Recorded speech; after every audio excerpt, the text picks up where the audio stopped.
Next, we have to consider approval of the request for the waiver for sidewalk requirements for Bloomfield Township, Franklin Woods. Olivia, I'm telling you, we're gonna get you a cot here. It's the Olivia show. We also have Terry Nosen here as well to speak on behalf of. Yeah, the developer, Terry Nosen is here, and as well as Patty Volker. So on January 10th, hold on, let me go. All right. So on January 10th, the final preliminary plat for the Franklin Woods subdivision was approved by the Board of Trustees. However, included in the motion was to approve the final preliminary plat for Franklin Woods, 7141 Franklin Road, upon finding all conditions have been met, while also leaving the safety path open for further discussions and decision by the board. So we're here for that specific item tonight.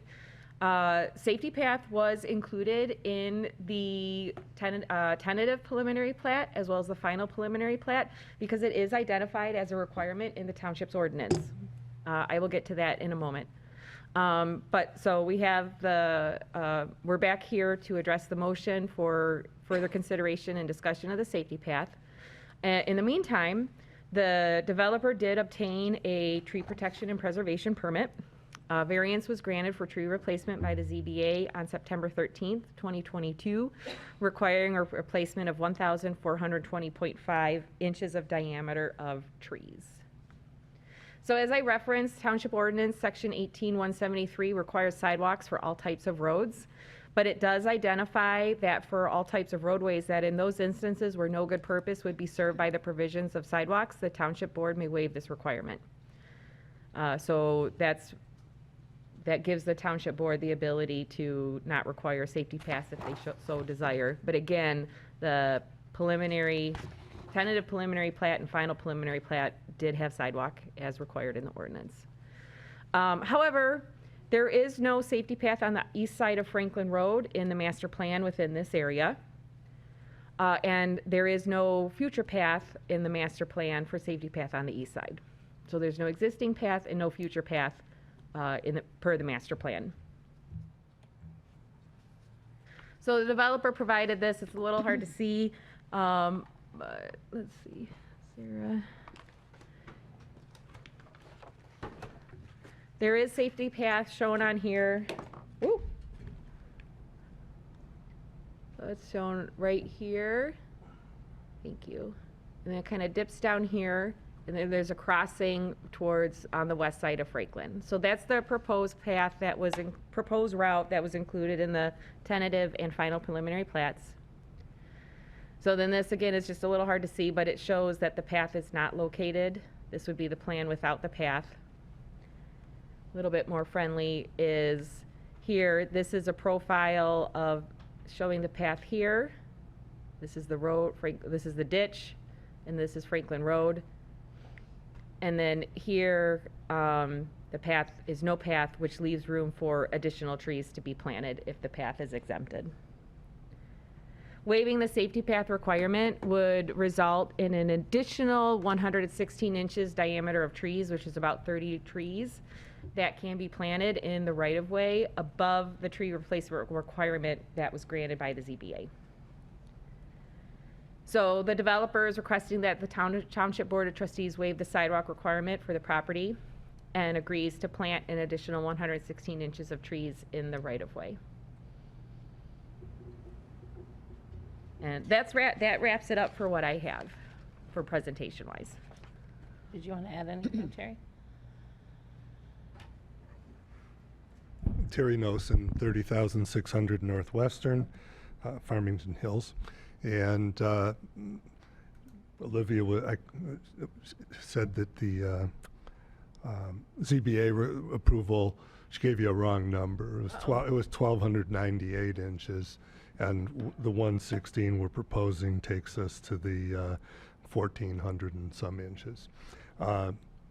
So I'm really sort of neutral on this. In my heart of hearts, I don't feel that the 5-foot safety path provides any real benefit to anybody, including our future homeowners. But on an economic basis, constructed it to be fairly neutral as to the cost of the trees versus the cost of the concrete and paving the path. So I really would leave it to you and your wisdom to decide which you prefer and how you prefer. I don't really need to take a strong advocacy position on it. I'm here to answer any questions, though, that any of you may have. So I do want to clarify you. So the ZBA approved 1,285.5 inches of new trees to be planted by the applicant, and then a deed restriction requiring each new homeowner to plant an additional 15 inches of trees, which results in the total replacement of 1,420.5 inches. Yes, and that's all. So- That's all. It's all in the works. Yes. So at the end of the project, when all the lots are developed, the requirement will be 1,420.5 inches. The remaining 15 inches per home will be included in the deed restrictions. Yeah, and we're pretty confident, as was the ZBA, that our homeowners will more than likely exceed those numbers as they move through the building process. But we will require them to meet the minimum numbers for sure.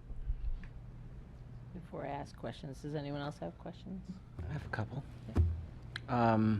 When I look at the drawings, it seems there's the shared driveway there's the road, the trees, the sidewalk that was designed, and then a shared sort of driveway. Yeah. So these are conceptual plans. If we go back to, we have a plat, and with a plat, we really aren't acting under any site plan approval, and the homes that are shown on there are not necessarily what needs to be or will be built there. Driveway locations, all of this, all of those particulars are there for illustrative purposes. So the plat basically requires that we build within the side yards and setbacks that the ordinance provides, which are 16 feet on each side and 40-foot front, 35-foot rear setbacks. The only other things that are on the plat that restrict how we build are various easements that are on the plat, and the easements in the case of that are going to be recorded on the plat in the case of this project are those blue, here it goes. I don't know. Yours works better than mine. The blue storm drainage infiltration basins, because we're developing this with a concept that's approved by the County Water Resource Commission using infiltration basins, which are like old style French drains, but we don't have an open pond type basin that becomes a maintenance headache and a mosquito attraction. So there are easements that are required by the engineering department and by the county that are on there. Other than those easements and the side yards and setbacks, there's nothing. So what I've done in the past, I did it in my own subdivision, which happens to be in Farmington Hills, where we have 4 sites, and we created reciprocal easements in the deed restrictions, and basically they allow each homeowner to cross over from one property to another, and we connected. In our case, there's 4 lots. We connected 4 driveways, and we have 2 entries off of Inkster Road, which is kind of analogous to Franklin Road. So we reduced the amount of curb cuts, and we made a road like that to allow for travel. And in the case of ours, while there's no guarantee, we've also been able to have that road driveway, because it's not really a road under township ordinance requirements. That driveway that's shared by these homeowners gets accessed by post office. They've allowed us to put up gang mailboxes because they'd rather deliver in there than deliver on Franklin Road to 9 individual mailboxes. UPS, Amazon, FedEx, they all come in and out of there, and it's a great way to create some good connection between the lots, but it's private. And that's why we should not need a sidewalk for our own internal traffic there. Right, that just makes sense to me, that you've got the internal driveway and then a sidewalk on top of it. It's kind of Yeah. just two stones and only one bird. One thing that I do wonder about, though, is for individuals in these homes that want to connect with the sidewalk on the other side of the street. The current plan has a crossing prepared. Is it possible to not do the sidewalk the length of the property, but still include a crossing? Yeah, we're happy to work with, we have to work basically with engineering and with the Oakland County Road Commission.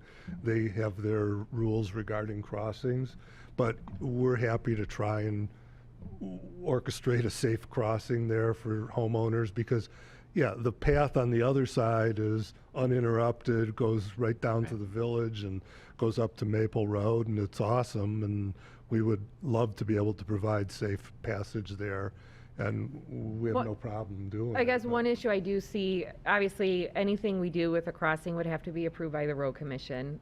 These would be non-signalized crossings, so just paint marks with a walker sign. But I believe one of the stumbling issues will be a receiving landing on each side. So if we put a crossing in, there needs to be a point of beginning on the east side, and then we'll have to add a concrete landing and connect it to the existing path. So just looking at it, like if we looked at this one right here, it's right across from Franklin Ravine. the Ravine subdivision. So there may be, I don't know, I don't want to leave here thinking it could be done. There may be restrictions and difficulties with making it happen. Because again, if you're directing pedestrian traffic, you have to have a safe receiving spot. So at a minimum, even if we had it, somehow here, we'd have to cut the curb in the existing road and add a safety path ramp to the Yeah. existing safety path. Or if there's a ditch there, we may have to put a culvert, Yeah. bridge a ditch or something. And we're happy to go on the record saying that we'll cooperate in doing that, because I think that is a benefit to Right. our future homeowners. So did I read in the packet that there's no proposed plan there on our master plan, and that it's not really feasible to the north and the south of that to put the path, which is why it's on the west side of Franklin, or? It's not that it's not feasible, there is just no existing path It's kind of like on the east side already. safety Yeah. path to nowhere. It's Yeah, there- basically, those of us that walk on that side of the street, you'll see our footpath, like, we actually just we'll be walking on their property lines. That's one of my questions is, when we walk to church, are they gonna make us not, like, cross the street and come back to church? So you see footpath. You'll even see it next to that office building to get to the fire, or sorry, not the fire, the cider mill. You'll see there's a footpath there too, because we don't cross yeah. But is there, and I apologize, I should have driven by, but is there any other safety path on that side? Or No. do we No, typically put it on both sides, or we No. typically put it on one? It's kind of, Fair. it Depends. Like right It now, we're depends in the putting it on master both plan. of I them. would just So- say from 14 Mile Road up to Long Lake, there is no safety path on the east side of the road. It's all on the west side. I would also suggest that a mid-block crosswalk is probably not the safest thing because people aren't expecting it. There's only one really that I can think of, and that's right on 14 Mile Road to the west of Franklin. And it's just not something, I mean, once you get into that, I would suggest that it probably should be signalized, it should be lit. It's a dark area. Again, everyone from 14 to Long Lake, if they do want to go to the other side of the street, cross the street and get to the safety path. To have it be organized, it just seems like we're almost asking for trouble. Well, there's a hill in There's that a area lot of too. topography. There's a lot of So problems with where that there's a side. hill, one way you might have a Curve. good line of sight, but the other way you would not see somebody crossing. Although it is, what, is that 25 miles an hour there? It's very Mm-mm, close. no, Or is it it's 30? 30. It's 35 or, Yeah. Oh, it's 25 south of 14. yeah. And then there's an odd situation right there where the old subdivision granted I think it's a 43-foot half right-of-way, and we're granting over in here a 60-foot half right-of-way. So where our sidewalk kind of dead ends into the back of this person's lot. And then on this end, it doesn't show on this drawing, but there's the wetland and the natural features setback pretty much goes right out to the road. Right. On that end. So crossing that in the future would be, a permit for somebody, the township, the county, whoever's going to cross it. And then you have the church property. I would think if we put a crosswalk along that area going down to 14 Mile Road, it'd be extremely expensive when you start getting into that topography. I like the suggestion that the sidewalk safety path gets removed and additional trees, because that, site is going to be very barren soon, and already kind of is, and people get a sense of what is going to be, and I think additional trees there, on top of what has already been agreed to through the ZBA, will be attractive. And again, there already is a safety path on the other side of the road. Yeah, and then also, and when I was reading this part of the packet, when I saw that, it was an opportunity to put trees in rather than the safety paths. And again, the safety path doesn't really serve much of a purpose on the east side because it doesn't connect to anything. So I agree, it's an opportunity, yeah, I know. But Connects, for us, it connects to church, But but it doesn't connect to the church. it You have to does get if through you the get out of Stony River. But you still have to get past the woods and past the swamp. Right, which right now, nobody's gonna complain, but once they're in those houses, they're gonna complain. Basically, that whole path is, if you live on Stony River, you absolutely will, and you will see footpath, and I will not stop. I will not cross the street to come right back across the street. We absolutely will still keep walking on the east side of the road. So now you've got people who will be yelling because we're walking on their thing, and, I mean, it isn't like it's not used, and there isn't a church along the east side, along the other way, so it makes sense. You're missing, though, at the northern end of this are woods. Both the church and this site is going to have woods with a, I don't know, water feature, swamp, whatever you want to call it. Wetland. It's a shoulder there. Yeah. So you're not going to be able to walk across that, and you're going to be walking. Right now. I mean, you gotta walk in the street on some of it, but right now, sometimes people walk in the grass instead of the street. But they either are gonna be forced into the street or. Yeah. in any event, though, I like the fact that we could put more trees in there. I support. Can I ask a question? Sorry. I'd asked this offline, but I think you're going to take off and not stick around for another 2 hours that we have. Probably not. Whatever, but where is the barn right now? What's happening with that? So That's another reason I'm slightly we're working on that. the barn, there's, discussions ongoing of whether Parks. I might, I've said I'll entertain, an offer from if. I'm gonna give you kudos. I'm gonna give you public kudos right now. And From this a comes charity, if they, that is talking about potentially buying lot 1 and 2 and maintaining what can be maintained there, but that's certainly not a done deal. Right. But our agreement with the township on the barn is that it has to stay, I think it's a year after the plat's recorded. 2 years? 2 years. Whatever, unless I have a purchaser for that lot, in which case we would be able to take it down. But we also have on another track, we have people from Franklin and Bloomfield Township area looking at it.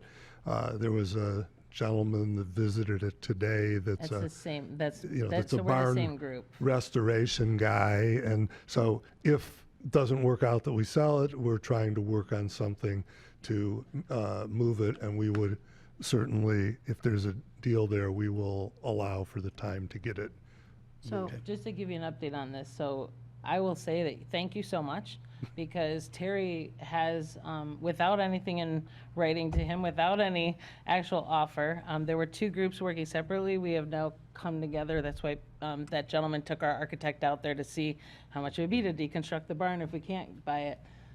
Terry has been wonderful. It's been about 3.5 weeks that we've been trying to figure out lots 1 and 2. That's why he has been generous enough to stop stripping the house. Yeah. so that he's giving us some time to figure this out. There were 3 or 4 different groups, individual that now. One of those is the Historical Society. Yeah, and then unfortunately, there was a different person talking about it who wasn't really the decision maker. So yesterday, I reached out to the actual decision maker, who he went today to take an architect to. So we've kind of reconnected the right people. So it's some people on the Franklin board, myself, so some Franklin trustees, myself, a gentleman who has owned businesses in the township who brought the architect, and some others that are trying right now to figure out any way we can for 1 and 2. If that doesn't work, we could at least pay to disassemble the barn, find somewhere else to move it, and reassemble it with this architect. So that's why I'm also just a little hesitant, because there would be traffic. Now you'd have 2 things that people are walking to on the east side. Danny, has there been any discussion about, I mean, sure, it'd be nice if the barn gets left there, but if it's going to be disassembled and moved, moving it to the farm? That's not an option, but we already looked into that. But the person that I am in this charity and the 501c3 with is the gentleman who runs the farm. So the 2 of us have realized that townships and the schools don't necessarily have the interest or ability to do these things, so we've gone off on our own to do this in our private nature. Because that would seem like a natural thing, because it's, Yeah, in the There's just township. no room on their strategic plan that they did a while back. There's just no more room. So we're looking for other options in the township to, if we can't save 1 and 2, and we don't have, the problem is everybody wanted to save it, nobody wants to give us money. So Terry's been very polite to give us some time to say, hey, you all wanted to save the barn. Here's your chance. Right. And it would be the barn and the house, because he also is generous enough to say, well, maybe let's talk about both. Now you're talking about a very significant, wonderful passive park at sites 1 and 2. So that's why I want to give you personal kudos to this, because he didn't have to agree to any of this. He could have said, look, I'm already moving forward. So I appreciate it. If it doesn't work out and we can't, I just thank you for at least The holding up opportunity, to help that's us. my pleasure. Yeah. So I We're just have working on it. one other question is, you see all the landscaping and you're talking about expanding that in lieu of a safety path. And I know you do certain number of the tree inches replacements, but not 100% of it.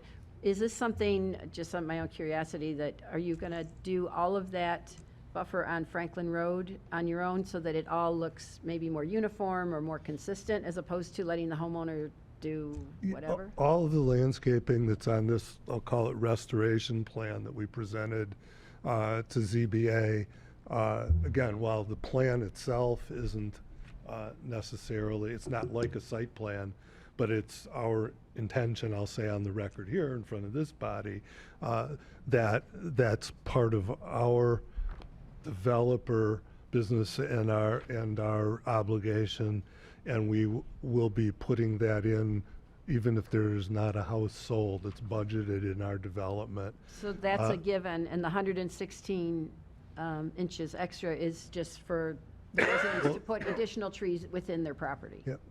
Not No, on the lawn. there's an extra 15, Olivia was referring to an extra 15 inches per house on the 9 houses, which added up to that number. Right. But there's 2 plans she's got in front of you. They both look the same if you don't look real close at them. One has a sidewalk, one doesn't. The one that doesn't has more trees on it. 116 inches more trees. So that's the route we would go. I mean, I'm talking to my landscaper, frankly, we've got this, the arsenic removal thing that you've heard of, which we're just getting ready to start the first phase of that along that cleared part on the right-of-way. And then we have to build all this storm drainage that the road commission requested from us and recontour that whole area. And I've talked to my landscaper. If things go well and it's possible, I'd love to be in there planting at least some of the bigger trees, in 6 weeks or so, but I don't know. Maybe not till next spring. So, but it shouldn't be waiting much longer than that. And the RCOC's okay with planting in the right of way, and they know that we don't want them all taken out if they need to touch the road? Because that's Yeah. a danger. They don't usually like us planting in the right of way because they can take it out. Right. Right, and in this case, it's behind the The storm drainage storm drain and the improvements. ditch and the Okay, perfect. utilities. Yeah, and it's actually even stay. mostly behind the power lines that are along the road in the right-of-way. Yeah, that's good. And they would, the tree locations, planting in the right of way will require permit from the road commission as well. So even though it wouldn't look the same, it's not like you're not gonna rip out the trees in the front, you're going to still have to do that, but you're going to put back trees that will be beyond the right of way, so they'll grow in and start filling in and look nice. But it's not like you're not gonna take Yeah. out the Well- brush that's there right now. Yeah, well, there's no drainage improvements along that area. It, sort of barely works the way it is. Yeah. But it hasn't been needed because nobody, has been living there.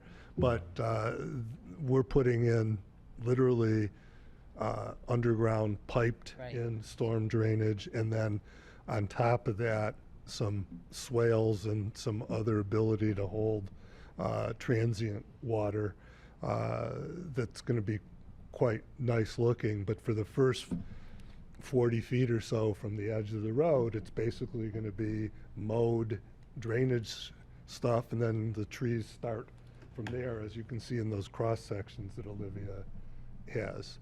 So down by the road, yeah, where do you do? Oh, this one. There it is.